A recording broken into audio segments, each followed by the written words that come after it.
All right, everyone. I've got an awesome guest here, Ben from WOD Prep. If you're in the CrossFit world at all, you've probably seen some of his instructional videos. I met Ben in person at Elk Shape Camp. But before that, I'd been following him because I needed some help with Spartan rope climbs, and I had never climbed a rope in my life. And I ran across this video and then happened to meet him at Elk Shape Camp. So, pretty awesome dude. He's getting into hunting. He's pretty fresh. Adult onset hunter like me and a couple of other guys that we know. And I just wanted to have him on here to give his fitness perspective and obviously very knowledgeable guy. So Ben, who are you? Kind of introduce yourself to the listeners and give yourself in a nutshell. Well, I'm excited to be here. I am kind of like what you just said. I'm an adult onset hunter. I've only been hunting for the last 10 months. But I come from a background of lots of fishing.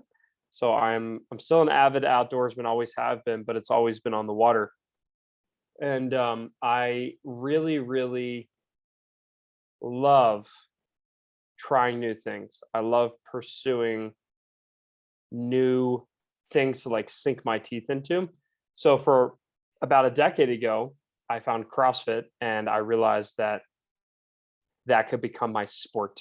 So CrossFit is very it's like a sport, especially if you care about your times and competing and stuff like that. It kind of turns into its own sport.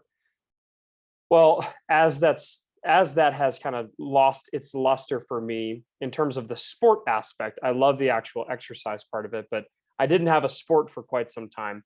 And then I found hunting thanks to the recommendation of one of my buddies, and now I'm absolutely full send into the hunting world. And yeah, and for business, I actually run a CrossFit coaching company that exists online. That's what WOD Prep is, and that's pretty much it. We coach people all around the world, and I have a great team that allows me to go hunting a bunch.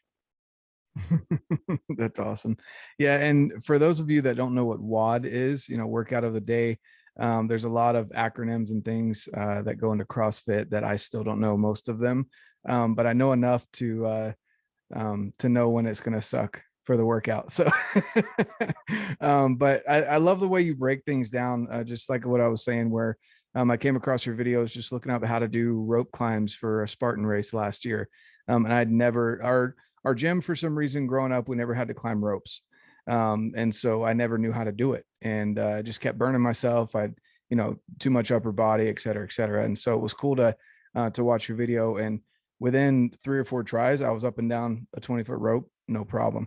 And so that was cool. I love that you break it down for beginners, and then you also have kind of the intermediate and advanced level on how to step your game up once you get past that level that I'm at of the beginner level. So why, I mean, you mentioned the competitiveness of CrossFit a little bit, but what else has kept you there now that you're kind of out of the sport aspect of it? Why CrossFit? So for me, my whole thought around fitness is the best kind of fitness is the kind that you actually do consistently. Similar to nutrition, similar to a lot of things in life. You can come up with the world's greatest diet plan, but if you're not actually going to stick with it, it's a really terrible diet. Okay. So when it comes to actually doing CrossFit, it was one of the few things that, because of the nature of CrossFit, which is always changing, it's constantly varied movement performed at a high intensity. That constantly varied part and the high intensity part were both things that I really, really liked. Constantly varied meaning every single time I go to the gym, I do something completely different. Like today, I went to the noon class. I ran to the gym right up the street from me. I went to the noon class, and it was a combination of basically shoulder work in the form of split jerks. And then the actual like conditioning piece of it involves some running.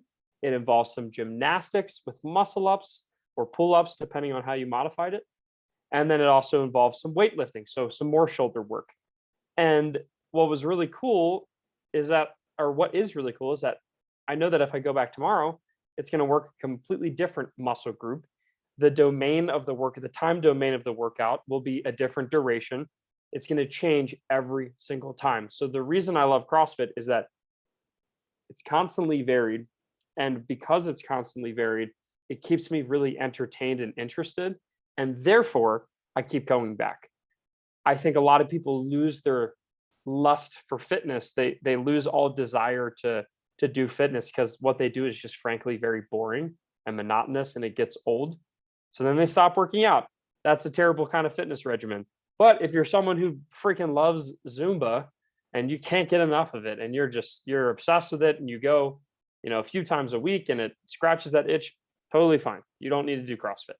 But I think the reason I am such a believer in CrossFit and I preach it to a lot of people is that it stays interesting, especially when you start getting like picking up these skills that I love teaching people. Once you start picking up the skills, it's very rewarding. It stays interesting. It's always varied. And you have a very, very long roadmap, a runway of improvement. You're going to be improving year over year, month over month, day over day, and just keep picking up these new skills. And it's a ton of fun. So that's why I like it so much. Yeah, no, I agree with you that functional fitness aspect of it, and like what you were saying, where you can modify it. So again, some people that maybe are looking at getting into something like CrossFit will see muscle ups and like, nope, never mind, or snatches or things like that, and say they don't have the mobility for it, or Yeah. they're worried about getting injured. And if you go to a good gym with a good trainer, because obviously there's lemons out there, right? Yeah. But you go to a good gym with a good trainer, they'll walk you through all the mobility and the things that you need to do, kind of the prerequisites to be able to even do half the stuff, so you don't go in there and get injured. Yeah. And It's basically like one thing that's really important to know is that the stuff that you're seeing on TV, the stuff that you're seeing on Instagram, your buddy Joe Schmo posting stuff, a lot of the stuff you see is the advanced things. It's like watching NBA basketball on TV and seeing some, LeBron James go out for a dunk, and you're like, well, I can't do that, so I can't play basketball. It's like, how ridiculous is that? Of course you can play basketball. Your basketball is just not going to look like their basketball. That's what it is with CrossFit. So a good gym can take any workout and modify it for the client who's there. So for instance, I have two aunts that are like 63 and 64. And they are currently some of the fittest they've ever been because they've been going to CrossFit for the last 10 years. And at 63 and 64 years old, they're way fitter than they were in their 40s because of great coaching. The gym that they go to modifies every workout. So I could go in and I'm going to be doing heavy deadlifts, muscle ups, like throwing around a heavy barbell, walking on my hands, handstand walking, like crazy stuff. And they're going to be doing a modified version of the same workouts. Rather than a heavy deadlift, they'll do a light deadlift. Rather than handstand walks, they probably just take two dumbbells and do overhead presses, shoulder presses. You can take every single aspect of a workout and modify it so that everybody in class, from college athlete through someone in their 60s and 70s, can get the same kind of stimulus, the same kind of workout, and both get it done in roughly the same amount of time. So that's where good coaching comes into play. And if you can find a gym that, and there's a lot of them out there, if you can find a gym that will cater to you as a beginner and help you modify and help you tweak things so that you can get in, get a great workout, and then slowly but surely improve as your skills improve and as your strength improves, that's the sign of a great gym. A bad gym is they're just like, all right, everybody, here's what we're doing. Good luck. Oh, you can't do it? I don't know what to do. But I'd say those gyms are kind of rare. There's a lot of really good ones out there. Awesome. Yeah, that's really cool. And, I would agree with you 100%. I was introduced to mainly mobility due to CrossFit style workouts because I was just, you think of stretching. I think we had this discussion maybe at High Caliber Hunts or something like that, where we were talking about the difference between stretching and mobility. There's a big difference because stretching, I think you mentioned something along the lines of, and if I butcher this, correct me, but stretching doesn't have any proven benefit versus mobility. Am I getting that right? Yeah, so it all depends on what you're defining each thing as. But unless you are, let's say, a gymnast, And a gymnast is judged based on their ability to do a split. And they have to spend a lot of time stretching in order to let their body understand that it's okay to do a split. Like you and I both, if we were cadavers, like if we were dead and it hadn't gone into rigor mortis, we can do a split. Easy. Our muscles can do it. Our joints can do it. Your muscles aren't tight. They can go to the full ranges of motion. Your nervous system doesn't want to let you because it's like, whoa, we've never been here. So stretching a lot of times is kind of useless because we don't really need to, like, we don't need to lean over and touch our toes slowly and hold it for 3 minutes. That's not something we ever really need to do. However, bending over and picking something off the ground, something that's dynamic, something that's moving, that's something that we need to do. So you kind of called it mobility, but basically the ability to do the things that we need to do under load, meaning with weight or with movement, under dynamic load, that is what we need. And that's what's so cool about CrossFit, I think, is that like you're not just overhead squatting, you're not just doing all these things for the sake of them. You're doing them so that you can take awkward objects and move through big ranges of motion, and you're not just sitting there and holding it. So basically, long story short, is like, yeah, you can sit there and stretch all day, but it's not going to necessarily make you a better human being. And you're not going to be able to like move and climb mountains and jump over things.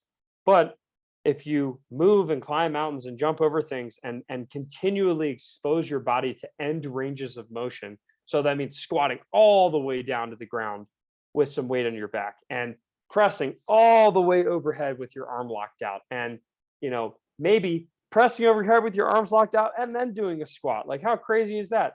But when you expose your body to those things over a consistent basis, your mobility, your flexibility will increase. So for me, like, I don't stretch at all. I don't do any quote unquote mobility, because a lot of people think that's stretching. I just go in and I do the movements. I take a barbell, put it on my back and squat. And then I add some weight, and then I add more weight, and then I add more weight, and I try to get lower. And that's a great way to increase your squat mobility, because you're actually doing the thing that you're trying to get better at. So if you if you want to be a human that can move through all the ranges of motion and be flexible and have high mobility and high strength, I think CrossFit is a great way to expose yourself to that, because you're always exposed to all kinds of different movements. Like, one time you might be trying to do a squat with one leg, and that's crazy. And for some people, listening, they're like, I can't do that. I have a bad knee. It's like, yeah, you have a bad knee because you haven't done anything with your knee in a really long time. Okay. Like, a lot of these bad, like, I have a bad, air quotes, lower back. It's like, oh, really? From what? Oh, well, I just, it's just bad. That's what a doctor told me once. I'm not a doctor, and I'm not here to tell you that your doctor's wrong. But the unfortunate thing is that a lot of people have pain diagnoses and bad fill in the blank diagnoses that are absolutely ridiculously false, because they just never use that thing. So like, if I say I have a bad shoulder, okay, what are you probably going to do? You're probably never going to use that shoulder because, oh God, you can't use it. It's a bad shoulder. Well, guess what? What happens to a door when you never open it? Okay, those hinges are going to rust shut. That's the analogy I like to use. It's like, unless you are taking that door and you're moving it through its full open and closed range of motion, there's a door over here that I'm looking at. If I let that sit for 20 years without moving it, guess what? That thing is going to squeak, crack, pop. It's not going to be easy to open. Like, that's just the nature of things, joints that don't move. So anyway, I'm kind of getting on my high horse here, but there's a lot of people who are there's so many people who are quick to be like, oh, I can't do that. Oh, I can't. That's the reason why you can't do it. It's because you immediately think you can't do it. So I call bullshit on a lot of those things. Yep. And I definitely understand that, because I've lived it personally. So I've had a couple injuries. I injured my lower back doing deadlifts in a bad form. And, I hit my heaviest and felt good for about 30 seconds. And then after that, I realized I'd screwed up pretty bad. Yeah. And then, I'd subluxed my shoulder. And so, you know, those ligaments and tendons got all nice and stretched out. So my strength went away. Mm, And there's a lot of popping and cracking happening. But, you know, so I was avoiding kind of those deep squats and heavy deadlifts, things like that for a while.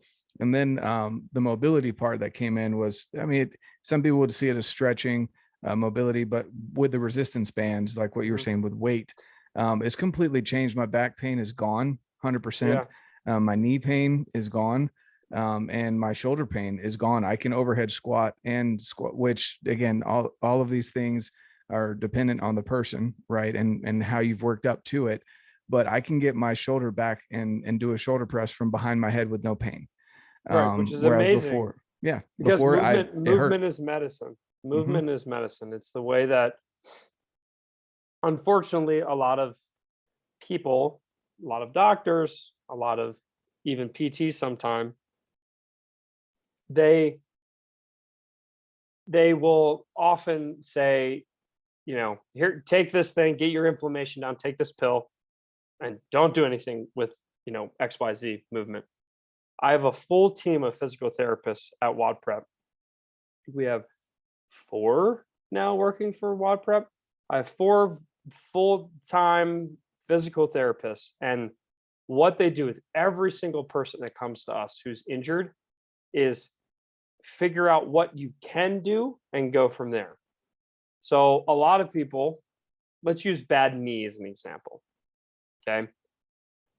I have a bad knee. And then my dad is an example of this. Oh, I have a bad knee. I can't squat. It's like, oh, okay, that's crazy. So do you shit standing up? Like, do you have like have you sat in a chair today? Oh yeah, yeah, yeah. Okay. Was that painful? Well, no. Just like, okay. Well, that kind of looks like squatting, don't you think? Yeah, yeah, yeah. Yeah, it's just like it's this whole notion of like you if you can't do the extreme version of it, you're like, I can't do it. Like I can't run. I'm putting this in air quotes for everyone listening. I can't run. It's like, okay, if I told you to run from here to the end of the hallway, could you do it? Well, yeah. It's like then you can run. You just might not be able to run 10 miles anymore because it hurts. So the key here is finding what you can do with that part of your body that is quote unquote bad or injured. Figure out what you can do, and then gradually increase exposure to that. And the example that you used, I love. And then another example is like I actually signed my dad up to work with the physical therapist on the WOD Prep team because he came to me and he told me he needed a back surgery. So, oh yeah, I went to the doctors. I got this, you know, my back is, you know, it's completely messed up. Terrible. I got all these herniations and I'm going to need spine surgery. Like that's what my doctor told me. And I was like, Dad, that is the biggest load of BS I've ever heard in my life. Absolutely not. No freaking way. Yes, we're trying to make money off of you. Like it's horrible. And I'm not an anti-doctor. I have a lot of doctor friends, but like it's a really bad industry. So here he is now 6 years later from that diagnosis, and he's running, jumping, playing pickleball, squatting, deadlifting. He's doing whatever the hell he wants. And now his knees bothering him. So we need to work through some PT with that. But that's like the nature of movement, man. Like you can't just have this injury and then convince yourself that the injury is the main thing holding you back. So I know I'm getting on a high horse here, but there's one thing that I've heard a lot in the hunting industry. Yeah, Like you no, for going sure. going to a lot of the camps that we've gone to and being the fitness instructor at them. So many people are like, I can't do this because man, I got this bad blank. And I'm like, oh yeah, I'm sure someone told you that you had a bad blank, whatever it is, and they gave you a pill. And that's Hmm. really unfortunate because I think that the system has failed you. But if you take control of your own destiny, I'm not telling you to fight through pain all the time. What I'm telling you is to find a physical therapist that is willing to work with you and get you moving. Go to a CrossFit gym, get moving under a little bit of weight through the range of motion, and you'll be amazed at what the body is capable of doing. Because guess what? Back in the day when we had to live in the woods and we're hunter gatherers, we didn't have pills. If someone had a bad knee, they would they would die. And I assure you, there was a lot less bad knees because people just work through it. And ultimately, the movement is the medicine, not the pill.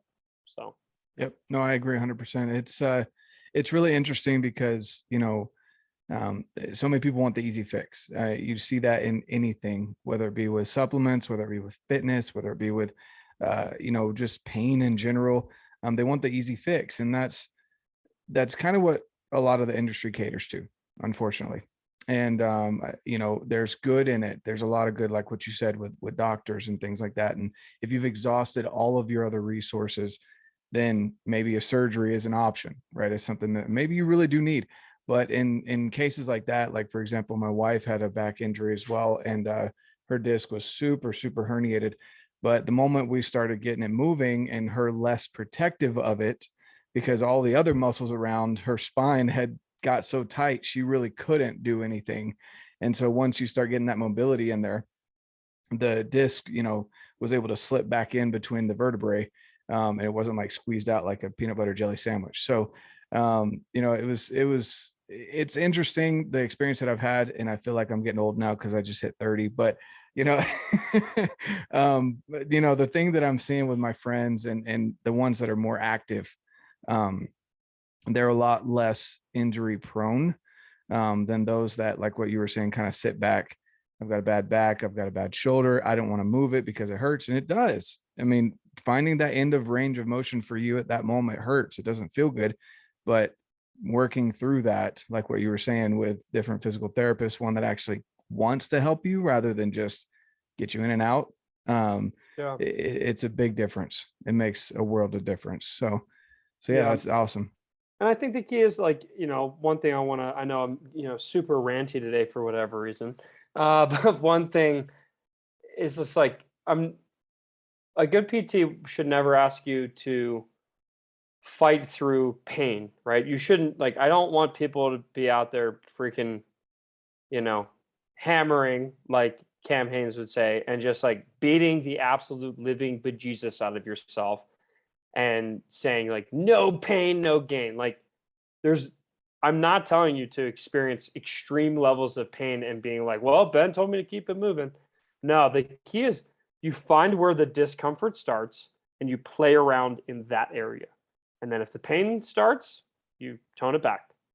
But I think a lot of people confuse discomfort for pain, right? Yep. Like actual pain is very painful, but discomfort is medicine. That's what's Mhm. going to help expose your body, expose the muscles to the things around your, let's say that low back injury is a good example, right? Like I guarantee 1000% if I went and got my back scanned, I'd have a herniated disc because almost every human being on the planet has one, right? Like it's a thing that happens with our lumbar spines, and especially if you've done a lot of lifting and like I don't know, ever gotten into a car, like I'm sure on an X-ray, I have some sort of herniation or some bulging something. But guess what? Zero symptoms. My back feels 10 out of 10 incredible. Um, and that's because over time, I've showed my back that everything is fine by going through those ranges of motion. Like that's how we're able, going back to that split example, like Jonathan, you and I could both do a split.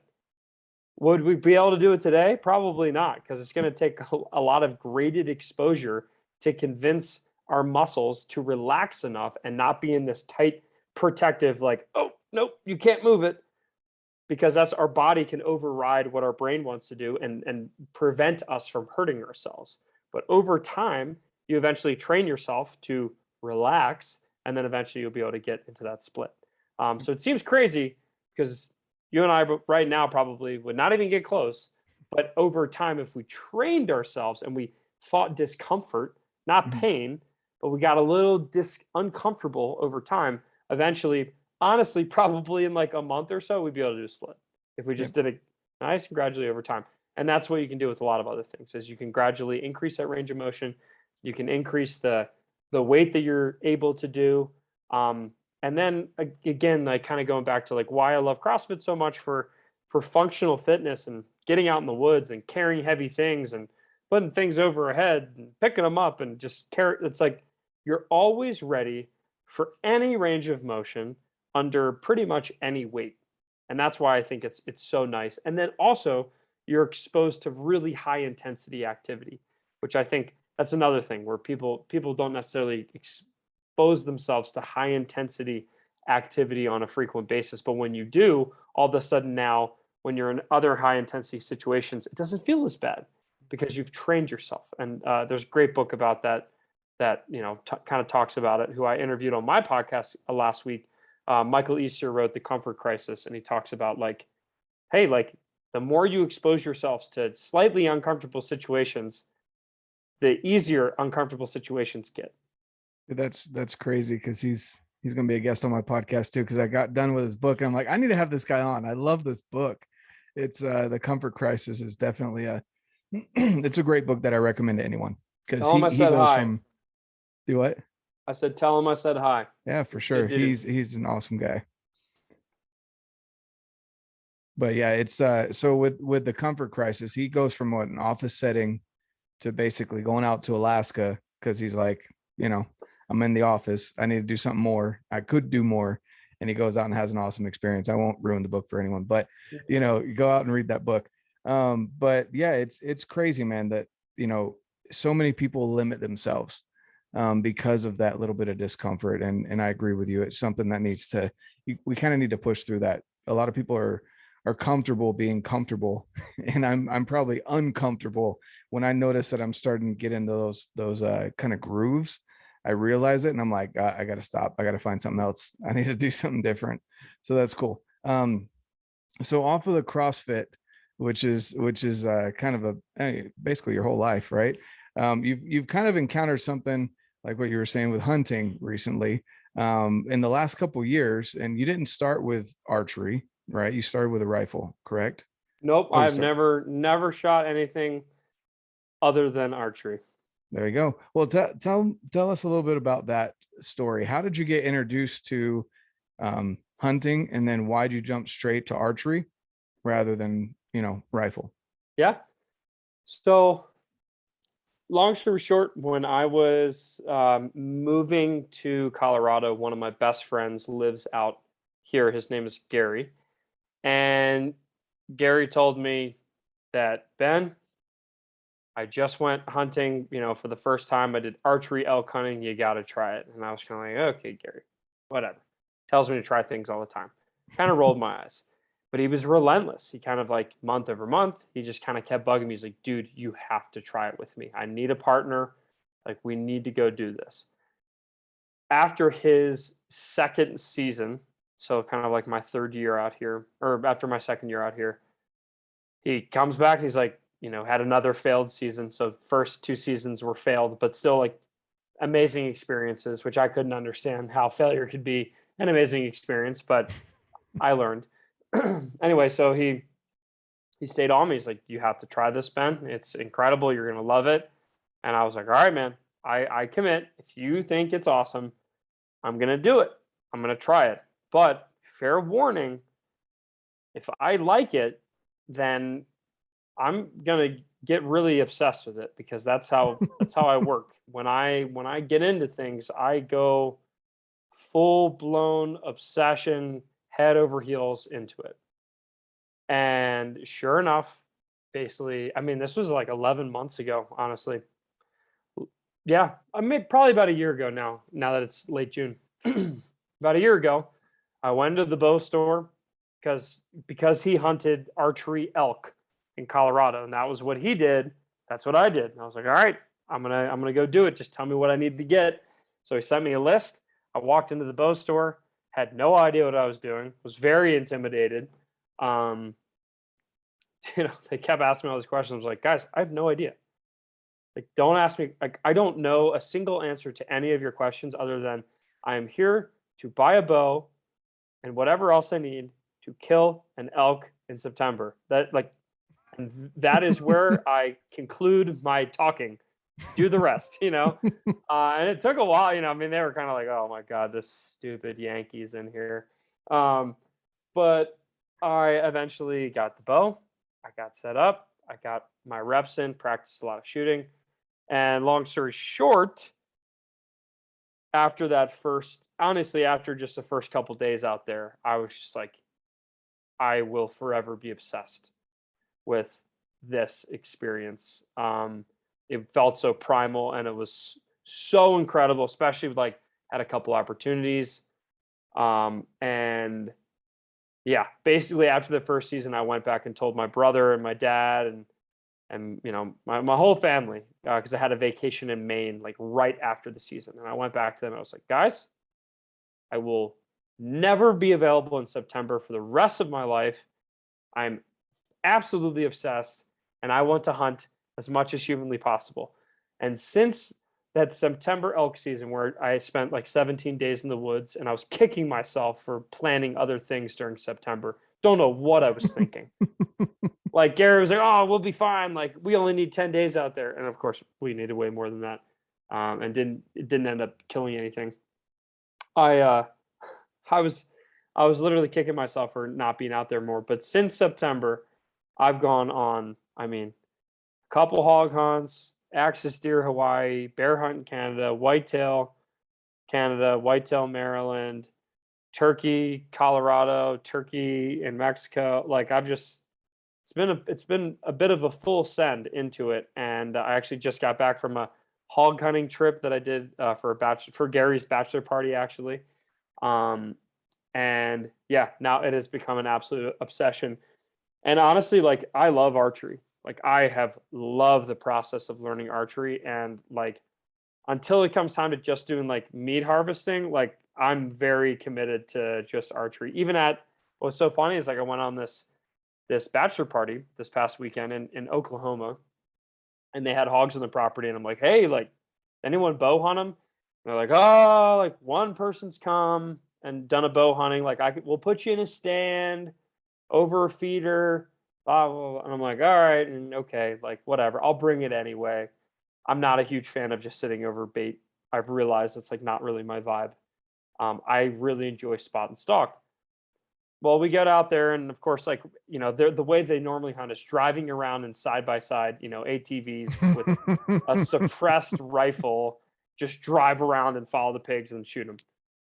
And once we were done doing that, a couple other people shot stuff. I was like, this isn't my thing. I just was like, all right. We went back to the cabin. Everyone's hanging out. I'm like, all right, guys, I'll see you later. And then Gary and I just went out and spot and stalked, and we killed two. And then I went out the next day, spot and stalked another really big boar, and like went on like these epic, like multi-hour stalks where I'm like 15 feet away from them, like basically in their bedroom, and they haven't noticed me. Like unbelievable. And I'm just like, I'm even more obsessed with archery. It's just like there's something to it, man. I just until I somehow get tired of archery, I don't foresee doing much rifle hunting. Only when I'm unable to do bow hunting, or like let's say it's like a late season tag where I'm specifically going out there just trying to harvest meat. Otherwise, I really like the difficulty of, like, I love the hardness and difficulty of the archery game. I'm obsessed. That's awesome. Hey, that's why we get along so well, because you're kind of one of those full send guys that, my wife's funny because whenever I did start the archery thing, she's like, you really think you're going to be into this? Like, you didn't come home with anything this season, and that and the other. And I was like, oh yeah, like you have no idea. I'm just getting started. So when I heard that first elk bugle back, oh man, like, and it took us a while. I mean, like we didn't hear like hardly any bugles out there. Oh, it's not like the Primos videos. Yeah. we didn't hear hardly any out there for a really long time. But then like when we finally got into one that was yelling back at us, I was just like, are you kidding me? Mm-hmm. Like, yep. This is like, it was unlike anything I've ever felt. And I don't know, like I've like fished in bass fishing tournaments where like I know the fish that I have on the line is worth $50,000 if I catch it. And it's still like, it's been even crazier. Like it's been, I think more exciting than that, because you just work so freaking hard to get in those opportunities. So yeah, anyway. Yeah. No, that's awesome. Yeah. And there's a lot to unpack there that you started to kind of talk about. You dabbled in a lot. I didn't realize you'd gone on so many hunts. I know you sent me, a picture of when you went to, was it Lanai? Molokai. Yeah. For Molokai. the axis deer. Yep. Yeah. So you went and did axis deer hunting, which I tried to convince my wife. She's been trying for a while. She's like, we should go to Hawaii. And I'm just not a beach person. For obvious reasons, I burn very easily, whether I'm in the water or not. And so, I'm not a beach person, but once I saw the opportunities that are there for hunting and the mountains and stuff, I was like, hey babe, we should go for my 30th birthday. And she's like, what can you hunt there? And I'm like, dang it. She caught me. Hey, But I think it's the perfect 1-2 punch. The guy that I went with, Kurt, also invited his wife, and she just met him out there as we were finishing our hunt, and it was a win-win for everyone. well, I just told her, I said, so my best friend, I was like, we'll go hunt during the day. You ladies go do the stuff, in the city that you want to do, hang out on the beach, and then we'll meet you for dinner at night. Like, this sounds great, right? Like, Yep, perfect. it didn't work out for me, obviously, but no, that's really cool. So out of all the hunts so far, I mean, you bring up elk. I know you and I both really enjoy elk hunting. So we'll take that one off the table, right? Out of all the other hunts, what's been your favorite so far? Mm. Oh man, I mean, I did a whitetail hunt with my brother, and it was like basically it was like I came back for Christmas break, and similar to what I did with Gary, where Gary told me, he's like, you got to get into it. I told my brother Drew, he's kind of like my fishing partner. So is my dad, but my dad's kind of soft. We always joke. But my brother Drew is not, and I was like, Drew, you're my fishing buddy. You got to get into hunting. He's like, all right, man. Like, I trust you. And then, sure enough, like I came home for Christmas. He shot my bow a little bit, and he like wasn't that bad at it, and he was like, "This is cool." And then I texted one of my buddies from high school who like I taught how to fish, and he'd always try to get me into hunting, and I never did. And I told him like, "Dude, I'm in." And then he took us out for a whitetail hunt, and the first night we shot 2 doe Oh because it's like man. an unlimited doe tag in Maryland. It's crazy. Shot 2 doe the first night, and Drew was like, "That was insane! Like, holy crap!" And then now he is full blown obsessed with it, just like I am. So that was cool because it was really special. Like, share that with my brother. Um, but in terms of like, I don't know, just like fun hunting. I mean, axis deer was awesome. But I was frustrated because a lot of people were like, "Oh, let's like go get lunch," and I'm like, "Absolutely not! Like, I do not leave the mountain until I am successful. Like, I'm like kind of annoying to hunt with. I'm like, I'm intense, man. Like, there's no break." But probably, honestly, like to one of the best that I've been on was this past weekend, man. Like the fact that they were like, "Oh, people don't really. It's hard to stalk them. It's hard to, hog hunt. We're like here for this bachelor party. Everyone's relaxed and having fun." And then me and my buddy Gary, the elk hunting guy that I go with, we kind of broke away and we're like, let's just try it. And then we walked and we did it and we were both successful. Like he shot my bow, handed me the bow back, and then we went and found another one. And it was amazing. It was so cool to like take everything that we learned about like hunting elk and just like apply that to spot and stalking for big pigs. And then I ended up doing it again the next day, and I was just on cloud nine. Like it was so much freaking fun. Lots of stalking opportunities.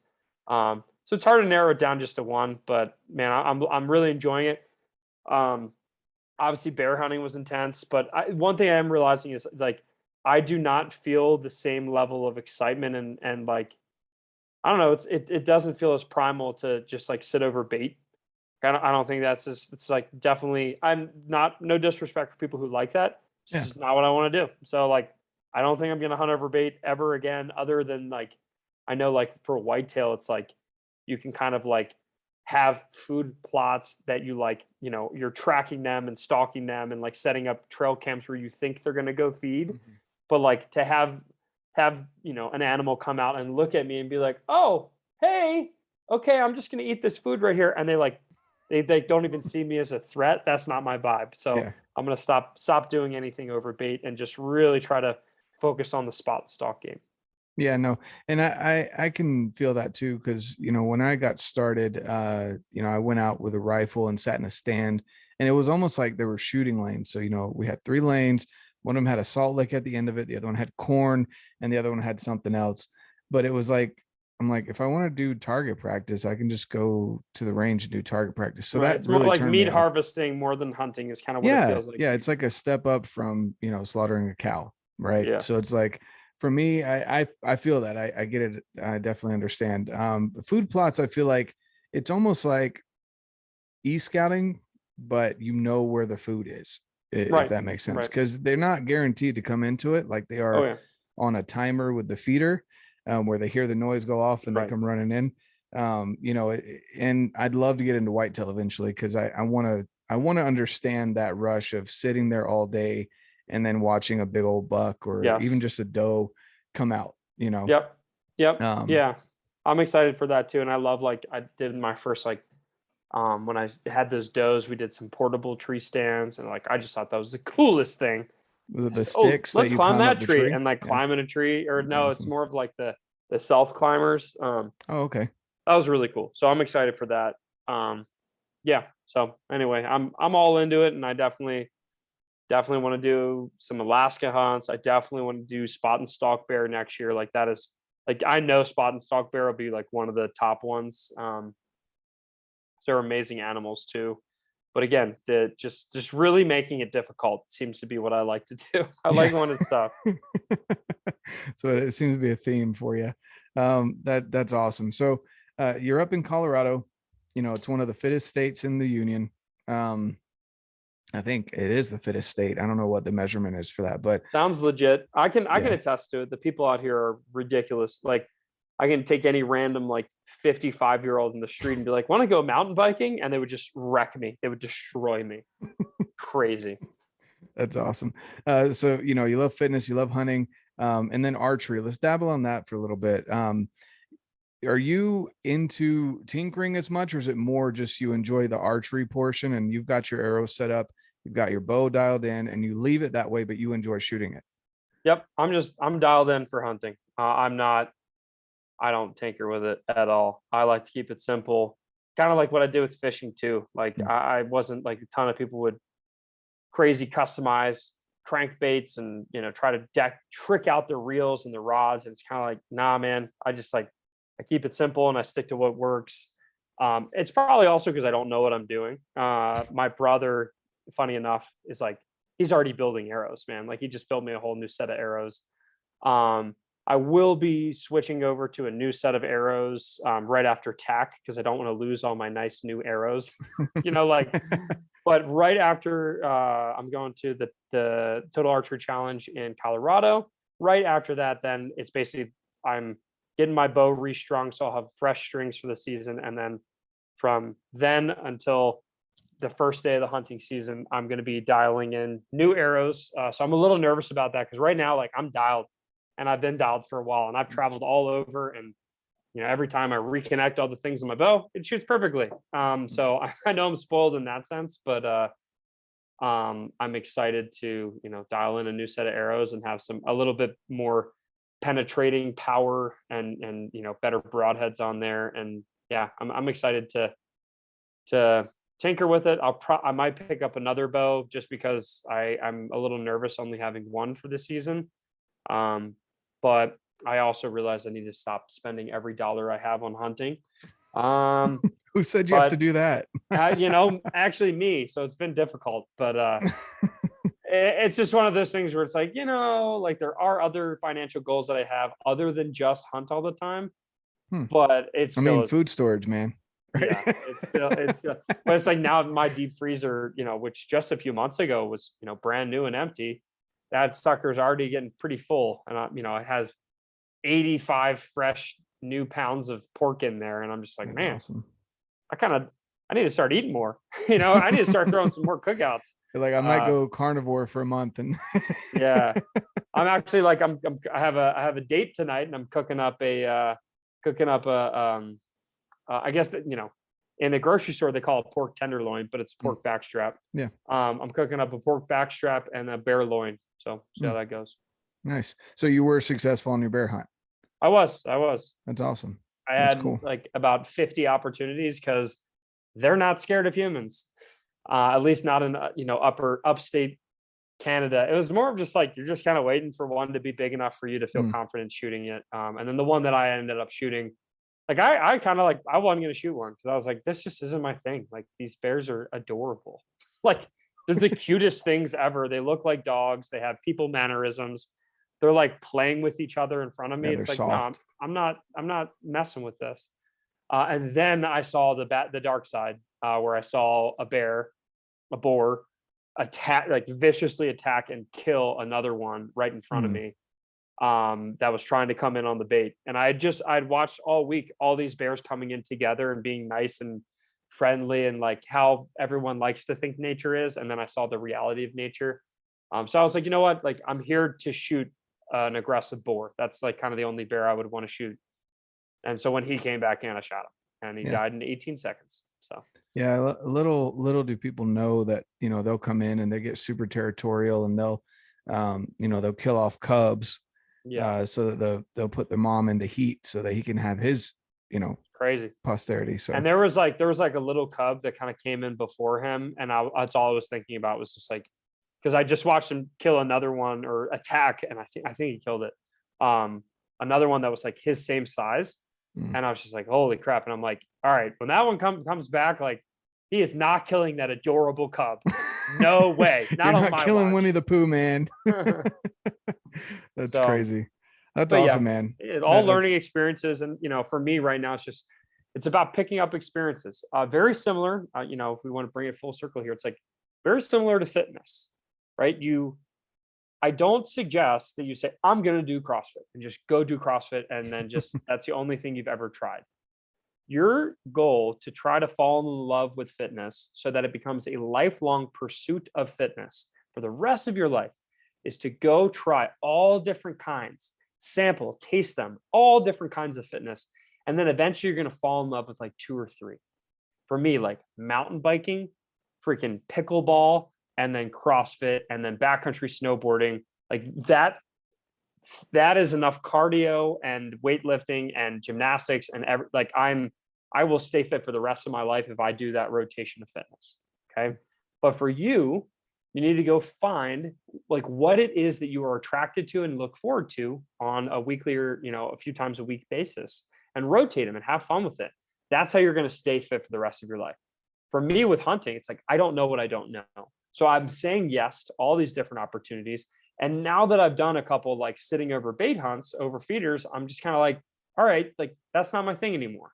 So now I can, I'm finding what I like and what I don't like. And I'm slowly but surely going to start like crafting my hunting schedule will all be hunts that I love and I want to go on. And that's what's going to keep me hunting for the rest of my life. There you go. Yeah, I love that. And that's what I tell people, keep things simple. It's just like with anything else, keep it simple. Don't overcomplicate it, because if it's simple, it's sustainable. It's something that you're going to Yep. want to do. You look forward to it. Like what you're saying. I didn't realize that, people under 50 got into pickleball, but I think I might have to start looking at it if Dude, you're into it. fastest growing sport in America. And Yeah. literally, if I go, like I have courts pretty close to my house. If I like went there right now, every single person there is under the age of 30 or 40 Huh. at least. It's taken over the world, especially here in Denver. Lots of young people are playing it. It's so much fun. Maybe that's the key to youthfulness. But It's so much fun. And that's the thing is like, you'll play it for 4 hours and you'll like look at your watch and see how much steps and how much cardio you got. And it's like, oh my God, like I didn't even notice it because you're playing a game. And having that's how fun. when your fitness feels like playing to you, like that's when, like granted, there's gonna be times where it sucks, right? I'm not saying CrossFit always feels like this morning at my workout, it's not like I was like, man, this is so much fun running for the third, it's like there's a bit of misery, but that's what makes it good. But at the end, you feel satisfied. But then there's other things where it's like it literally feels like play. Those are things that I like to keep in my life.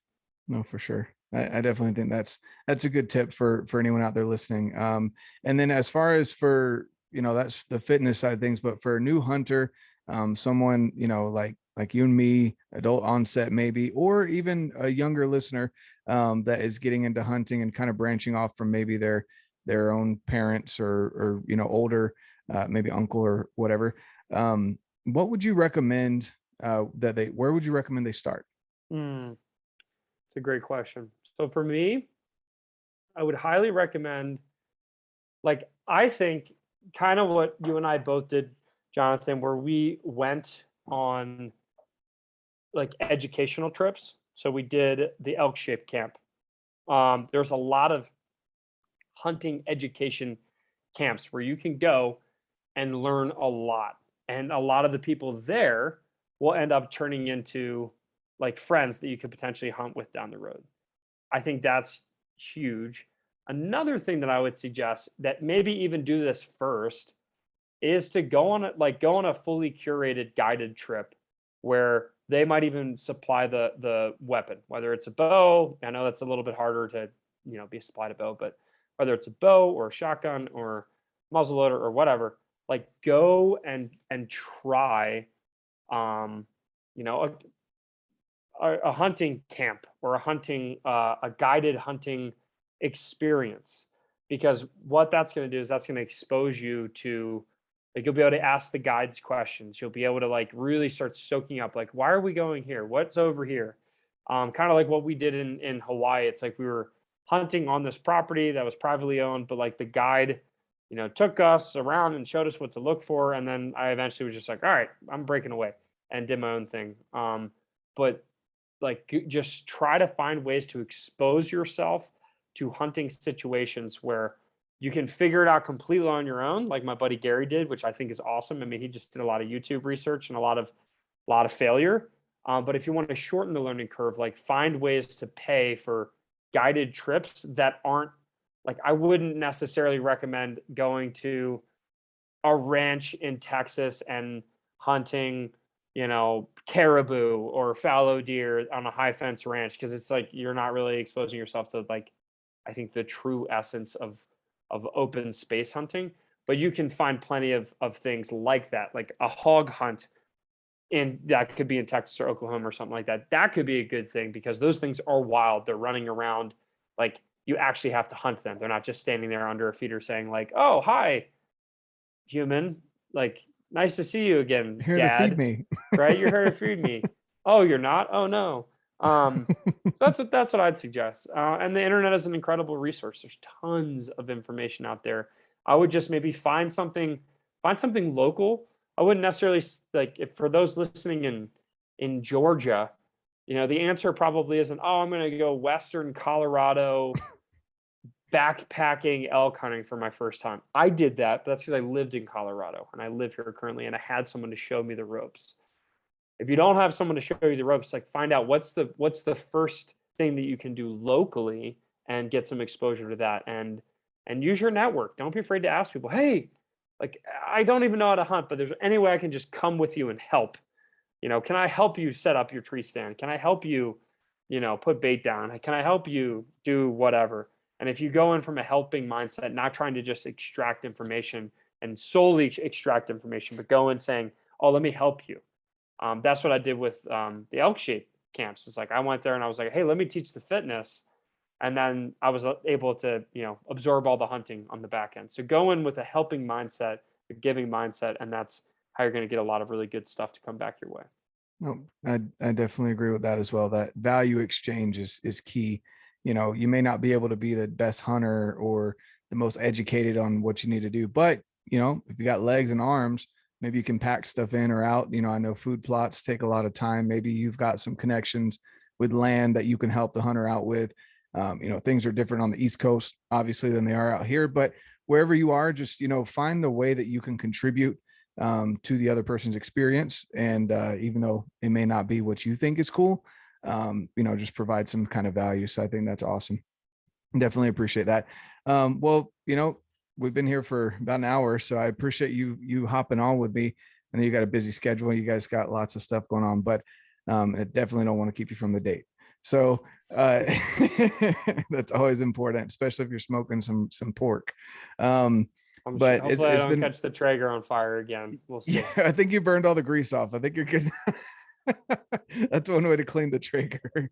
Yeah, man. Well, thanks again for being on. Where can people find you? I know we mentioned WOD Prep, but where would you like them to go? Where would be kind of a couple places? Yeah, so obviously earlier in this episode we talked a lot about like injuries, and I probably got angry for no reason about like people aren't that injured and they need to suck it up. But if you are someone who like is struggling with an injury, my team would love to help you out. Just go to wodprep.com. That's WODPREP.com, and then click on basically there's a tab somewhere where you can click on coaching, and there's one that's for injury prevention and rehab. And if you're someone who's injured, who's looking to get back in shape for whatever you're trying to do, whether it's hunting or whether it's just living life without pain, our PTs can help you do that through exercise. And no, they will not immediately try to get you to walk on your hands, do snatches and muscle ups. Okay.